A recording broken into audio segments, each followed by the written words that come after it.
Voices from the Vault is brought to you by the Shelter Island Historical Society. This story was researched, written, and read for you by Mariah Moore.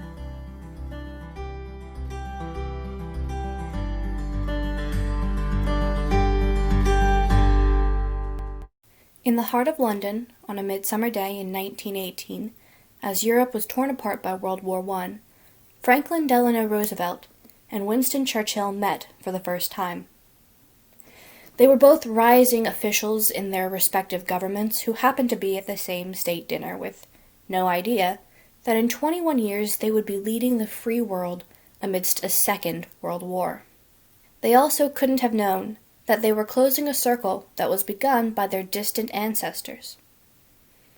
To understand how, we have to go back to Salem, Massachusetts in the 1650s, to the home of Lawrence and Cassandra Southwick. The Southwicks emigrated from England in 1639 with their 4 children to seek a home in the New World. They settled in Salem, and there had one more surviving child. They joined the existing Puritan church, and there the 2 children born in the colonies were baptized. Sadly, the older died before the younger was even born. Lawrence supported his family through his work as a glassmaker, but when the business failed, he turned to animal husbandry. The family had 4.5 acres of land on which they raised cattle. But trouble was brewing.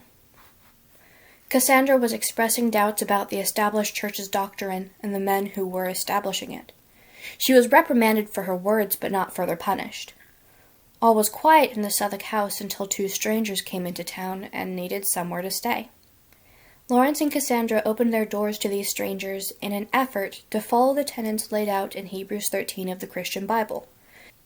Do not neglect to show hospitality to strangers. The strangers in question were 2 men named John Copeland and Christopher Holder, and they were Quaker missionaries come to Salem to spread the good news of their faith. They spoke to the Southwick family about the beliefs outlined by George Fox, the founder of the Society of Friends, as they called themselves. They explained that they believed that God's light resides in each person, even the savage natives. And this light acts as a conscience. That, since we are all children of God and all carry God's light, we are all equals, and it is sin to bow to a king or tip your hat to an aristocrat, since they are not, as was a common belief at the time, inherently better. The Misters Copeland and Holder would have outlined why they didn't pay taxes to the king, and refused to take oaths since that was forbidden in the Bible. Instead, they would testify to facts, and expect people to take their ordinary word on face value. The Quaker men would have spoken plainly, and without flourish or grand declarations, as they viewed that as an inappropriate putting on of airs, since we all are on equal footing and grand words are sometimes used to elevate oneself. And it seems that the Southwicks were thoroughly convinced. We know that Cassandra was already pushing back against the Puritan Church for their stringency and hypocrisy, so it's easy to believe that Quakerism's plainness and equality appealed to her. When word got out that the Southwicks were harboring 2 men belonging to the hated Quaker sect, Lawrence and Cassandra were arrested and taken to Boston, since Salem had no jail at the time. Lawrence was released quickly as he was listed as a member of the Salem Congregational Church. The law relinquished Mr. Southwick into the hands of the church for them to deal with him, but Cassandra was kept in Boston jail for over a month and a half, and upon her release was fined 40 shillings for possessing a paper written by one of the Quaker men. The Boston jail was a horrid place. It was designed for short, punishing stays for murderers before they stood trial and were promptly hanged, or for debtors to work off their debt through hard labor. But under Governor John Endicott, the jail was used for weeks and even months of punishment for Quakers, witches, and those who didn't attend the Puritan church services, in addition to the expected murderers and violent offenders. The prison was built of thick stone walls with barred windows that had no glass to keep out cold or wet. The doors were covered in hard iron spikes, and the corridors were long, dark, dank, and icy.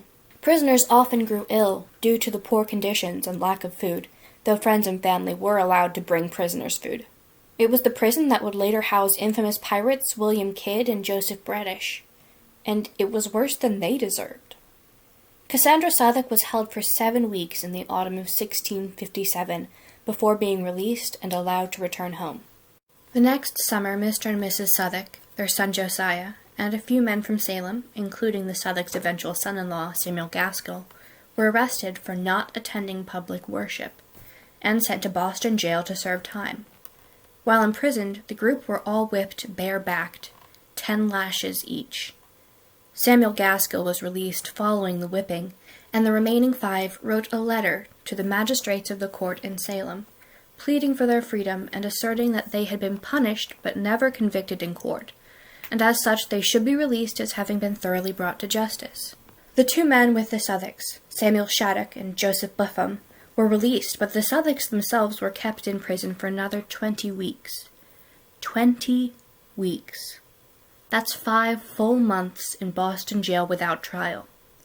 When they were eventually released, their farm had been without them through the entire fall and half of the winter, and while they were gone, their 2 youngest children were fined for not attending the Puritan church, and their teenage daughter, Provided, was placed in the stocks for an hour as punishment for the same.